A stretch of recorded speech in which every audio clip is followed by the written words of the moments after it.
علما میگن هر کسی شراب بخوره 4 خصلت حیوانی پیدا میکنه، 4 حالت حیوانی پیدا میکنه. وقتی شراب خورد، اولی که کم کم حالا داره به وجد میاد، به طرب میاد، به گفته خودش داره خمار میشه، مثل روباه میشه، مکار میشه، در فکر مک کردنه، مکر و نیرنگ. وقتی که خوب با گوشت و پوست و استخوان و عصبش و مغزش و مخش قاطی شد و روح و روانش خوب نشه و سکران شد، حالا تبدیل میشه به حیوان دوم، گرگ بیرحم. حتی به مادرش هم رحم نمیکنه، به دخترش هم رحم نمیکنه، به خواهرش هم رحم نمیکنه، به دوستش هم رحم نمیکنه. خنجر در آورده میخواد تکه تکه بکنه.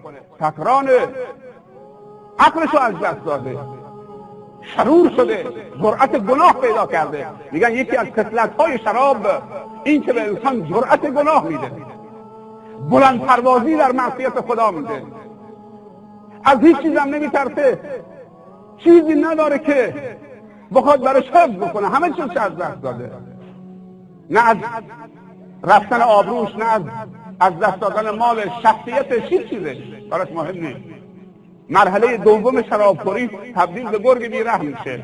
داریم میبینیم انسان سربزیر، مسکین، مظلوم، کم حرف، وقتی مستش میکنن لباسش در میاره، با یه شورت سر عروسی خنجر گرفته به طرف مردم میره،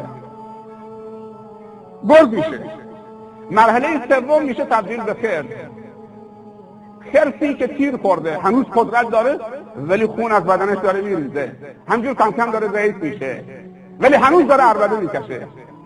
مرحله چهارم میشه به موش. وقتی که سگ رو مستی از سرش در رفت از وجودش، حالا میشه به مثل موشی که دنبال یه سوراخی میگرده خودشو قایم بکنه، هیچ چیز براش نمونده دیگه، همه چیز از دست داده، باید یه جای خودشو قایم بکنه. و خیلی ها منتظرن که عروسی بشه، بیان سر عروسی یه مناسبتی برای شراب خوردن.